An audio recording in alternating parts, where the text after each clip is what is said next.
하나님, 오늘도 말씀 가운데서 저희들을 찾아와 주시고 일일이 만나 주시며 말씀하여 주시고 깨우쳐 주시고 싸매어 주시고 이끌어 주심을 미사옵고 감사를 드립니다. 성령님께서 친히 저희 한 사람 한 사람을 향하여 주님의 손을 내미시고 주님의 능력의 말씀으로 저희들을 깨우치시고 이끌어 주시옵소서. 예수님의 이름으로 기도하옵나이다. 아멘. 오늘은 종려주일이라고 그럽니다.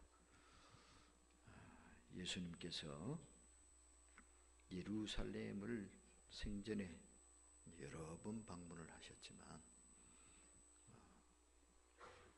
그 이야기들은 그렇게 크게 강조가 되어 있지 않아요.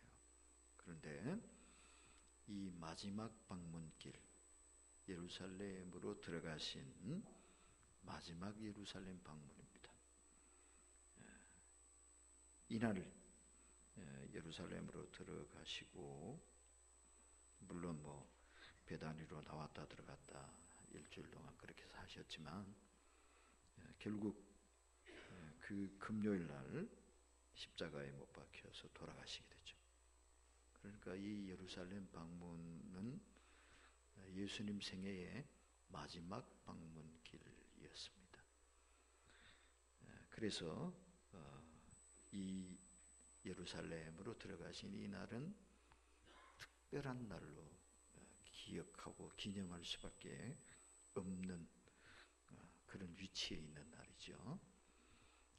그래서 이 날을 기념을 해서 종려주일이라는 이름을 붙였습니다. 그리고 오늘부터 시작해서 한 주간을 고난주간 이렇게 부릅니다. 예수님이 십자가에 못 박혀 돌아가시기까지의 마지막 생애의 한 주간이기 때문에 그런 특별한 이름을 붙여서 기념을 합니다. 복음서의 기자들도 사복음서가 있잖아요. 마태, 마가, 누가, 요한. 이 사복음서에도 이 부분에 대한 얘기를 가장 많이 다루고 있습니다. 전체 분량의 많은 곳에는 3분의 1, 적은 곳에도 5분의 1 정도 이상의 내용적 분량으로 그렇게 중점적으로 다루고 있습니다. 예수님이 33년 생애를 사셨다 그러잖아요. 근데 그 33년의 생애 이야기 중에서 마지막 한 주일 7일간의 이야기를 그렇게 많이 비중을 두어 다루고 있다 말이에요. 뭔 소리겠어요? 이 한 주간의 이야기가 사실은 예수님 생애의 하이라이트다, 전부다라고 얘기해도 과언이 아닐 정도다 이 말입니다. 33년 이야기지만 사실은 복음서에 다루어진 이야기는 3년 이야기입니다. 아예 예수님의 출생 얘기가 없는 복음서도 있죠. 마가복음과 요한복음은 예수님이 어떻게 탄생하셨는지에 대한 얘기도 없어요. 그 어린 시절 어떻게 살았냐 몰라요. 청년 시절 얘기가 아예 언급이 없어요. 대부분의 이야기는 뭐냐? 세례 받으신 것에서부터 시작해서 십자가에 못 박혀 죽으시고 부활하실 때까지 이야기잖아요. 이게 몇 년 동안의 이야기냐? 3년 이야기다. 그래서 보통 공생애 3년 이렇게 얘기하죠. 예수님의 공생애가 3년이다. 정말 중요한 33년을 사셨지만 우리가 꼭 기억해야 할 그런 예수님의 행적에 대한 이야기는 3년 이야기다. 3년의 이야기. 그 가운데서도 마지막 한 주간의 이야기가 거의 4분의 1, 3분의 1 비중을 차지한다.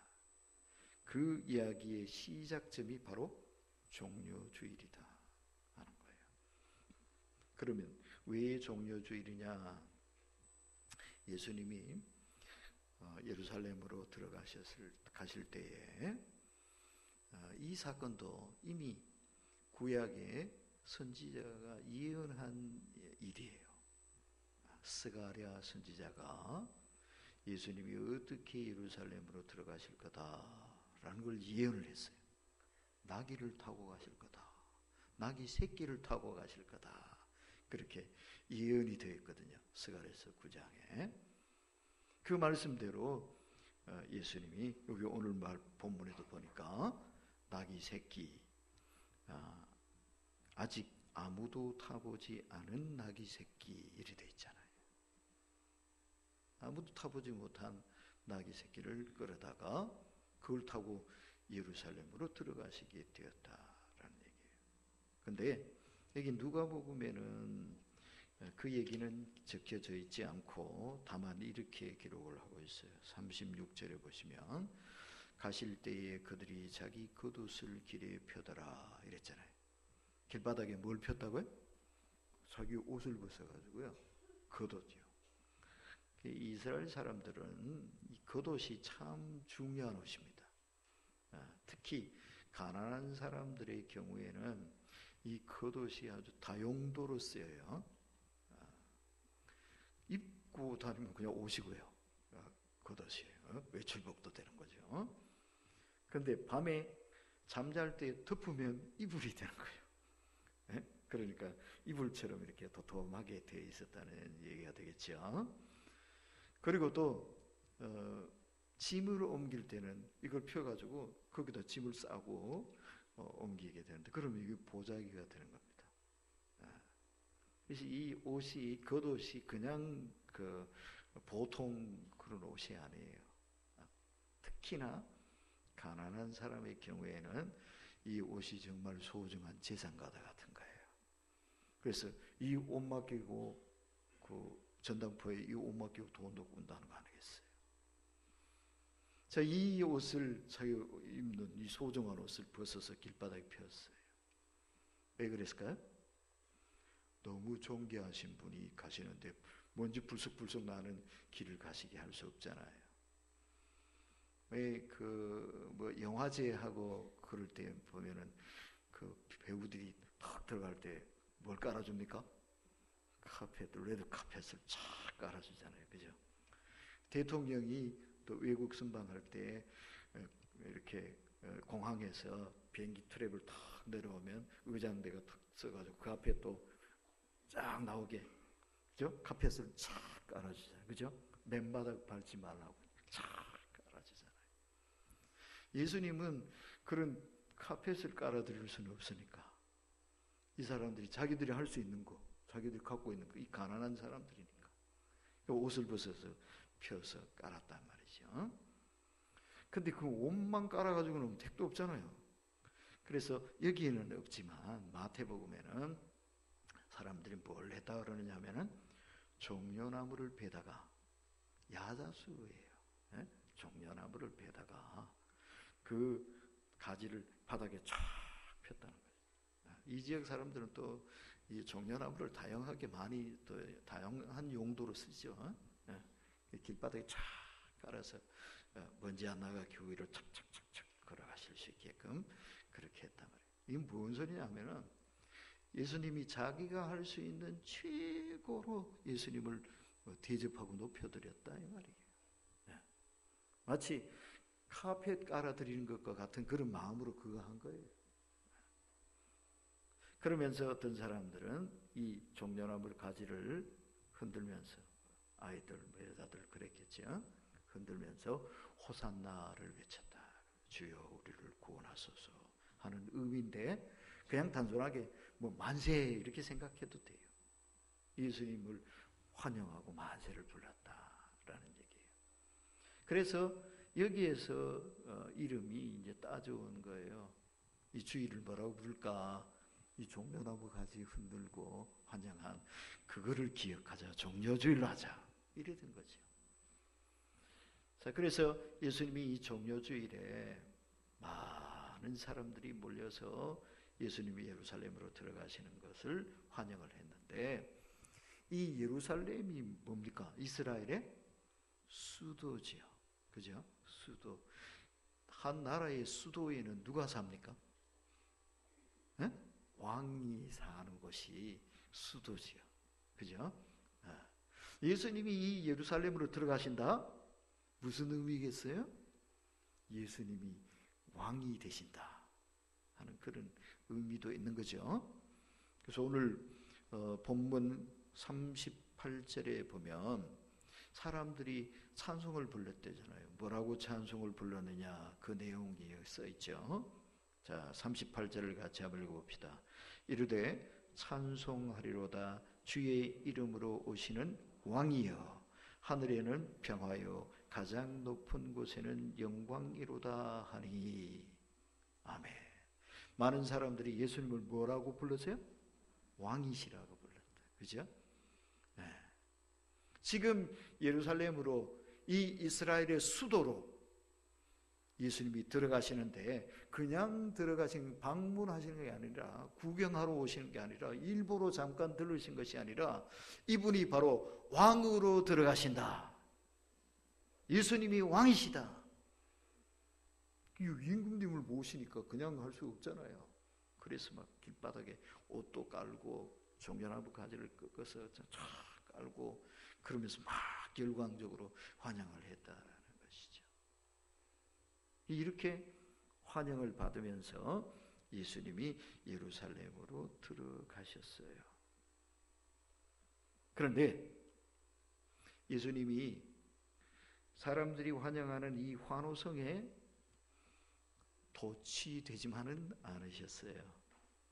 뭔 소리냐? 사람들이 박수치고 환영해서 인기가 절정으로 올라가고 있지만, 사람들의 환호, 사람들의 인기, 그거 예수님은 그렇게 신뢰하지 않으셨다라는 얘기예요. 우리도 이걸 기억해야 됩니다. 사람들이 박수 쳐주고 잘한다고 칭찬해주고, 응? 사람들이 막 줄도 따라다니면서 최고라 그러고, 이거 너무 좋아하면 안 돼요. 이거에 속으면 안 돼요.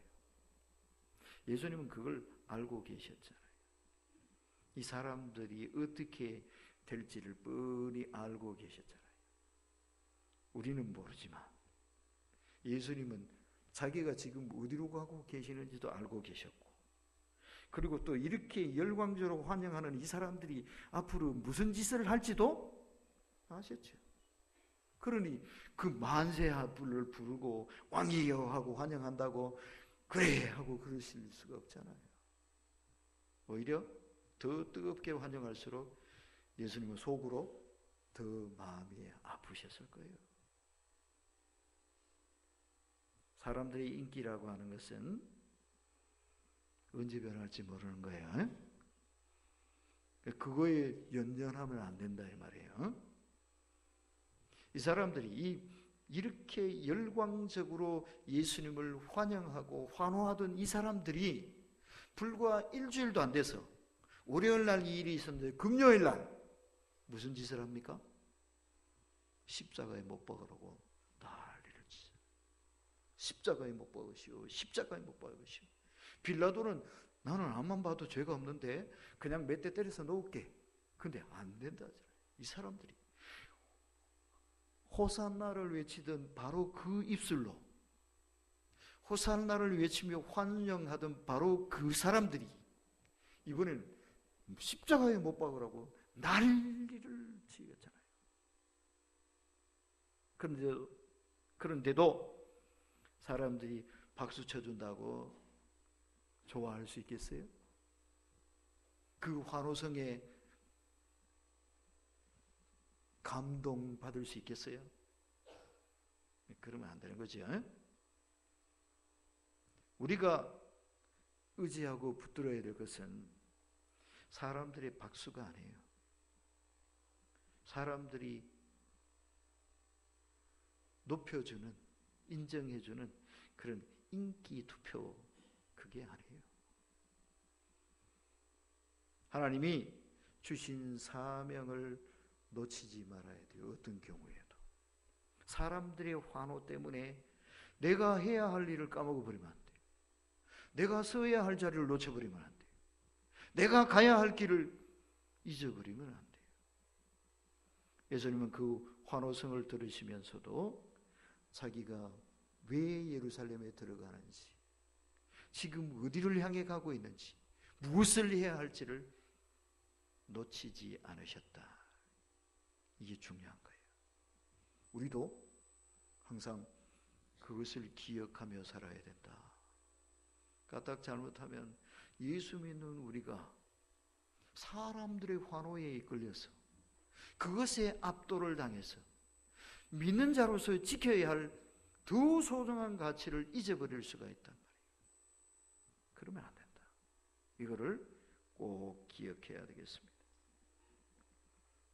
학자들은 예루살렘으로 들어가신 이 날을 보통 이렇게 표현을 해요. 승리의 입성, triumphal entry 이렇게 불러요. 승리의 입성 또는 영광의 입성, 입성이란 말은 성으로 들어갔다 이 말이죠. 예루살렘으로 들어가셨다. 그런데 예루살렘으로 들어가신 이 날에 예루살렘을 들어가시는 것은 영광이다, 승리다, 이렇게 이제 규정을 하는 거죠. 그런데 여러분 한번 생각해 보십시오. 겉으로 드러나 보이는 부분만 얘기하는 거예요. 월요일 날 이렇게 환영을 받으며 들어가셨지만 금요일 날 무슨 일이 벌어진다고요? 십자가에 못 박혀 운명하시게 되잖아요. 그죠? 온몸이 피투성이가 돼가지고 머리에는 가시에 찔려서 온 얼굴이 피범벅이 되고, 두 손과 두 발에 못이 박혀서 피가 줄줄줄줄 쏟아지고 너무 아파서 신음을 하고, 그렇게 처참하고 참혹한 모습으로 십자가 위에서 죽어야 되는데 그거 하러 예루살렘으로 들어가셨는데, 근데도 이게 승리하러 가신 거예요? 이게 승리예요? 이게 영광이에요? 이 참혹한 모습으로 맥없이 십자가 위에서 목숨을 잃어야 되는데, 죽어가야 되는데, 피범벅이 되어서 죽어가야 되는데, 이게 영광이냐고요? 영광이에요? 이게 승리예요? 아니잖아요? 패배 아니에요? 수치 아니에요? 치욕이죠. 왕이라고 대접을 받던 사람이 처형을 당하니 이게 뭔 왕입니까? 이게 무슨 왕의 모습이고 왜 이렇습니까? 패배자죠. 부끄러운 치욕을 당한 거죠. 그런데 예수님도 사실은 이걸 다 아셨잖아요. 이렇게 될 줄 뻔히 아셨잖아요. 피범벅이 되어서 죽어가야 될지 아셨잖아요. 근데도 예수님은 이것을 뭐라고 부르셨느냐? 예수님 스스로 뭐라고 부르셨느냐? 요한복음을 보면 요한복음 12장에 바로 이 사건 얘기가 나와요. 예루살렘으로 들어가신 이야기가 요한복음 12장에 나와요. 12장에 예루살렘으로 들어가시는 이야기가 있고, 그 뒤에 예수님이 이런 말씀을 하셔요. 한 알의 밀할 얘기를 하셔요. 한 알의 밀이 땅에 떨어져 죽으면 많은 열매를 맺고 죽지 않으면 한 알 그대로 있느니라. 이 말씀을 하셨어요. 이 말씀 왜 하셨게요?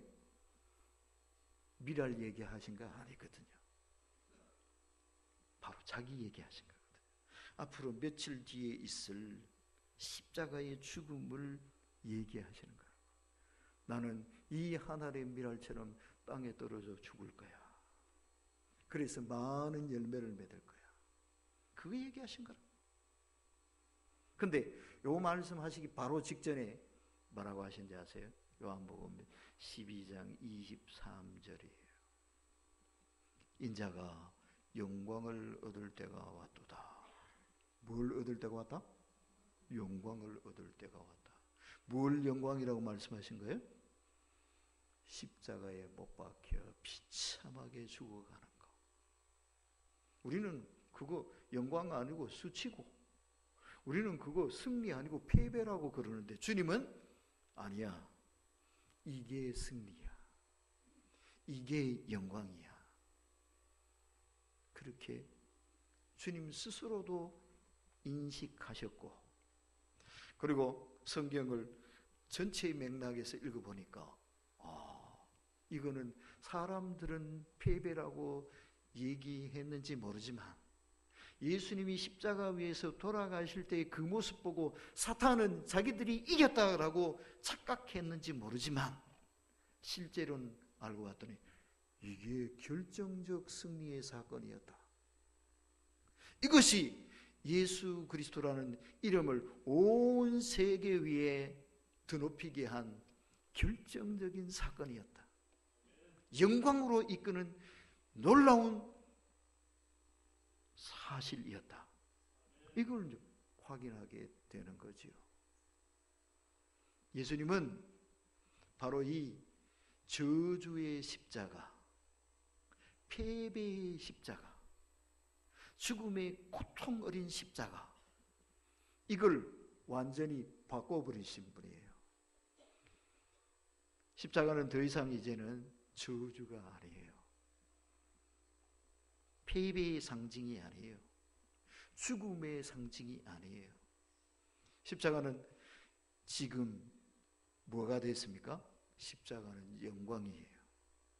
사랑이에요. 승리예요. 큰 권세예요. 여러분 목에도 십자가 지금 걸려있지 않습니까? 에? 많은 사람들이 십자가를 목걸이에서 딱 달고 다니잖아요. 그것도 금 목걸이 해가지고. 왜 그렇게 목걸이를 하고 다닙니까? 십자가 목걸이를? 십자가가 수치스러운 저주의 상징물이면 그거 달고 다니겠어요? 그럴 수가 없지요. 십자가가 너무 자랑스러운 거예요. 십자가가 너무 감사한 거예요. 십자가가 너무 큰 축복이에요. 그러니까 이걸 가슴팍에다 탁 달고 다니지. 그죠? 원래는 이 십자가 이룰 수 있는 게 아니었어요. 십자가는 저주 덩어리예요. 쳐다보기도 겁나는 물건이에요. 왜? 사람을 처형시키는 사형 도구인데 여러분, 그거를 자랑스럽게 목걸이에서 떡 달고 다니는 미치광이가 있습니까? 그런 사람이 있다면 미친 사람이지. 저는 시골 출신이라 우리 옛날 시골 마을에서는 상을 치르면 상녀를 항상 이용을 했어요. 상녀에다가 관을 옮겨서 여러 사람이 그 상녀를 메고 장례를 치르잖아요. 근데 이 상녀를 늘 쓰는 게 아니니까 보관해 놓는 집이 있잖아요. 상녀집이 있잖아요. 그죠?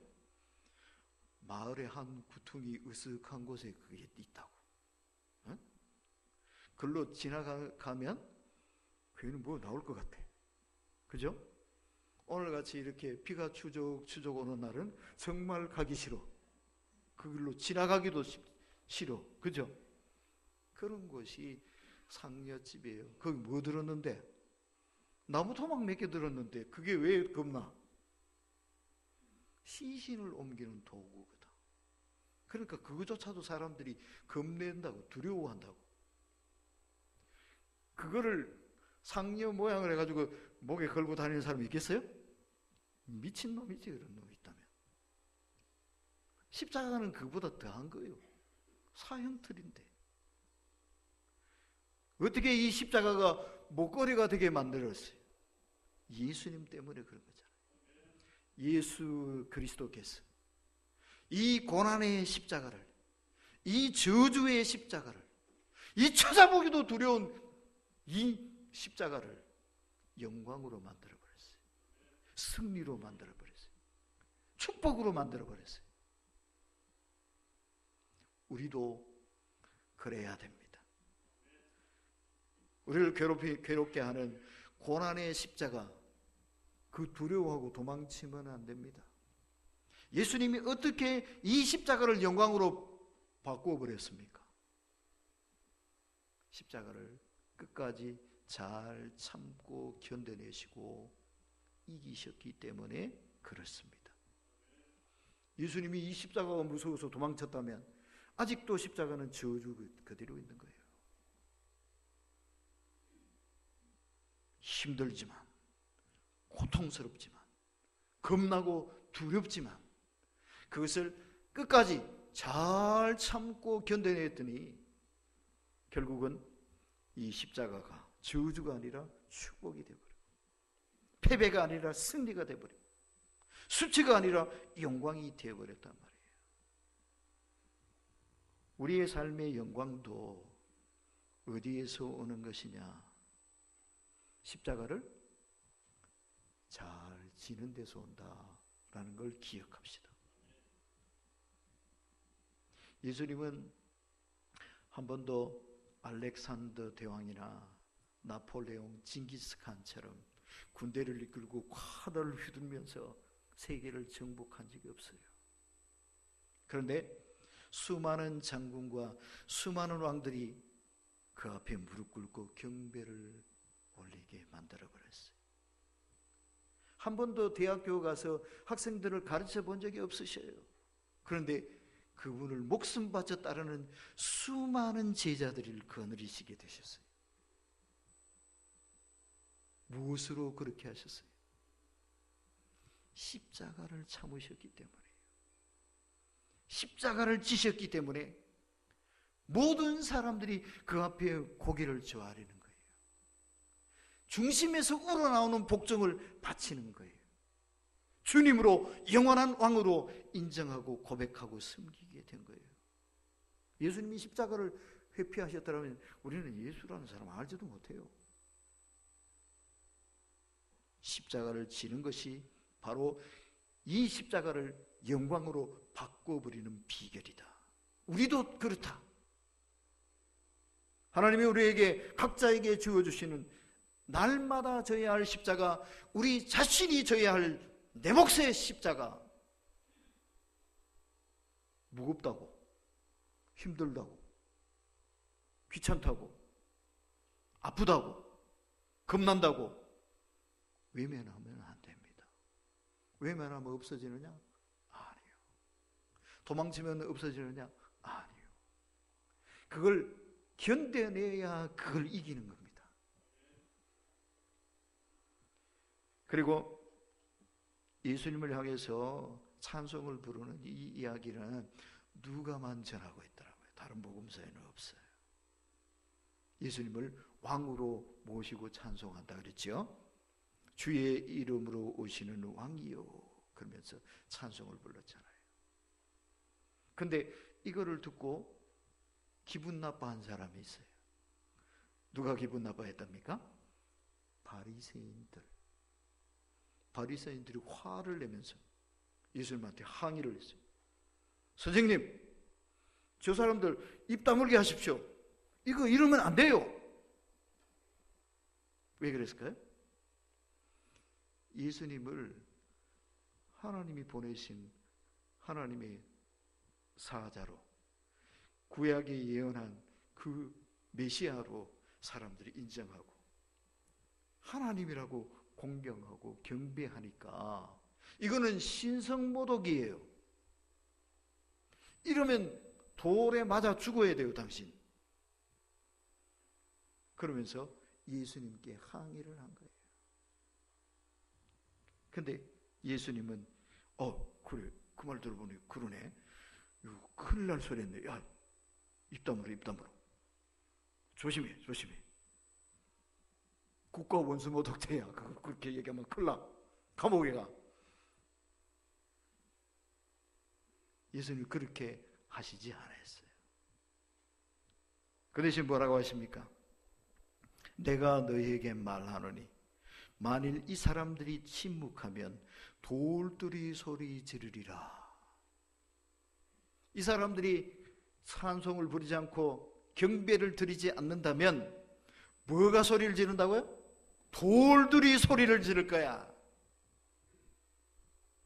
이게 예수님 말씀이에요. 바리새인들의 말을 일축해 버리셨어요. 가만히 있어. 이 사람들 가만 놔둬. 더 찬양을 해야 돼. 사람들이 입 다물고 그걸 못한다면 이 생명 없는 돌들이라도 벌떡 일어나서 찬송을 부르게 될 거야. 하나님 앞에, 하나님의 아들 앞에 찬송하고 경배하고 예배하지 않는다면 그게 뭔 사람이냐? 돌멩이보다 못한 거지. 주님이 이렇게 경고하신 말씀이에요. 예수님은 찬양받기에 합당하신 분이십니다. 하나님의 아들이시고 하나님 자신이시니까. 근데 문제는 뭐예요? 이 바리새인들이 왜 이런 반응을 보였을까요? 몰라서 그랬어요. 그분이 누구신지를 모르는 거예요. 예수님이 누구신지 알았으면 이럴 리가 없지요. 그럴 수가 없지요. 자신들이 앞장서서 경배를 드렸겠지요. 근데 몰라. 눈 뻔히 뜨고 자기 앞에 와 계신 예수님을 보고도 그분이 누군지 몰랐다 이 말이에요. 여러분, 이 눈 밝다고 되는 거 아니에요. 나 시력이 2.0이에요. 소용없어요. 예수님을 바로 알지 못하면 그 사람은 눈뜬 장님이에요. 하나님의 아들을 바로 알지 못하면 그 사람은 눈 뻔히 뜬 병신이에요. 하나님을 바로 알고 바로 모셔야 돼요. 예수님을 바로 알고 바로 믿고 바로 경배해야 돼요. 하나님은 하나님을 예배하고 찬양하고 경배하는 권세를 하나님이 선택한 백성들에게 특별하게 부여해 주셨어요. 요즘 수요일날 요한계시록 읽고 있는데 14만 4천 명, 요한계시록 유명한 숫자죠, 그죠? 14만 4천 명. 이분들이 뭐하는 분들이냐?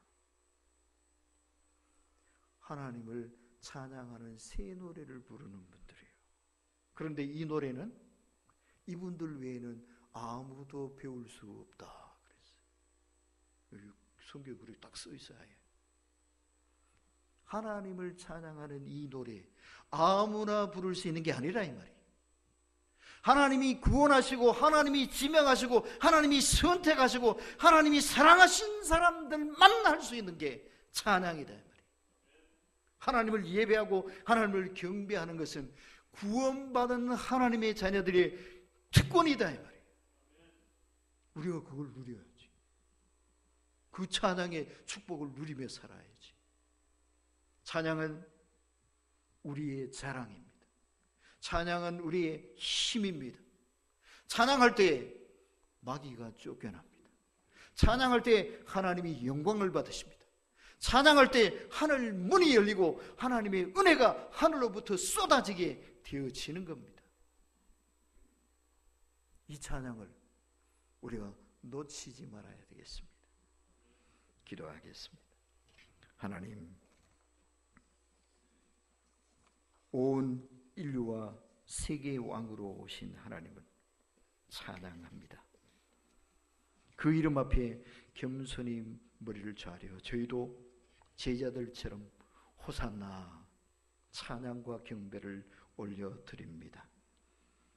우리 가운데 오셔서 우리의 온전한 왕이 되어주시고 우리의 찬양을 마음껏 받으시며 하나님의 은혜로 우리의 심령과 생활, 이 땅을 넘치게 하여 주시옵소서.